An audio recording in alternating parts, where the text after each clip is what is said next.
रश्मिराणी बेहेरा समाजसेवी।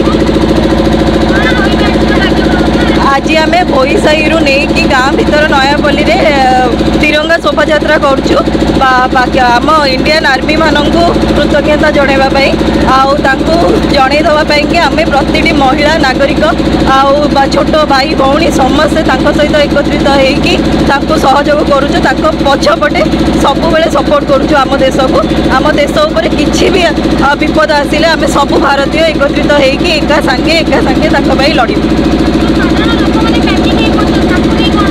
किसी पैनिक हवा दरकार नहीं। आम इंडियन आर्मी बहुत स्ट्रांग बहुत आगु को लेकिन जीव आम देश को तो किसी पैनिक हवा भी दरकार नहीं।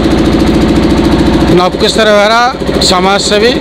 आज आम श्रीकृष्ण क्लब माँ दक्षिणकाड़ी अनुष्ठान एवं समस्त महिला समिति एवं 37 नंबर वार्डर एवं आखपाख अंचल समस्त महिला युव छात्र एवं समस्त मिलित भाव में जो युद्ध बंद करागला ये शांतिपूर्ण आम शोभा यात्रा करूँ। आम एठू आम गोटा निजर अंचल माने समस्त को शांतिर प्रतीक देवाई चेष्टा करूँ। आपर आम बेहरा साई जो भोई साई आम राधाकृष्ण मंदिर शांतिपूर्ण प्रदीप बा दीप जालू।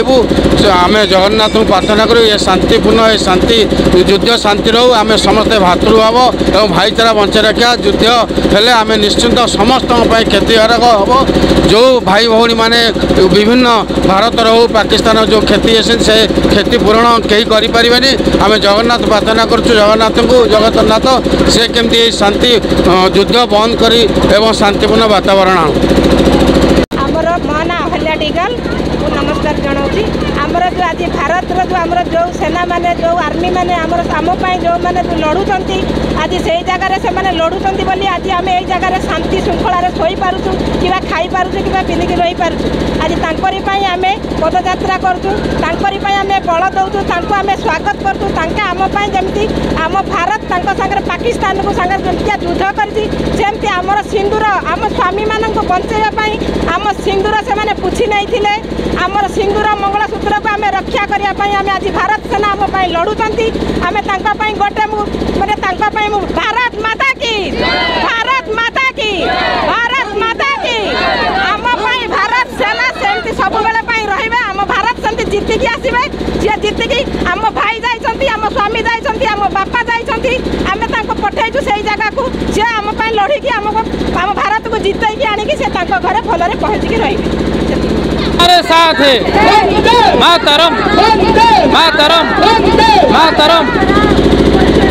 मो ना विश्वजित भोई नयापल्ली युवक संगठन गोटे सदस्य। आज आम जेहेतु भारत आज्ञा भारत पाकिस्तान जो युद्ध चलता दीर्घ समय धरी यह आम समस्त निंदा करूँ। आज आम शुणा पाल युद्ध बंद और जो बलिदान देते जो जवान मैंने आम नमन हो। आज आम नयापल्ली युवक एवं वरिष्ठ महिला समस्त आज भारत माता ना गान कर गोटे रैली करूँ।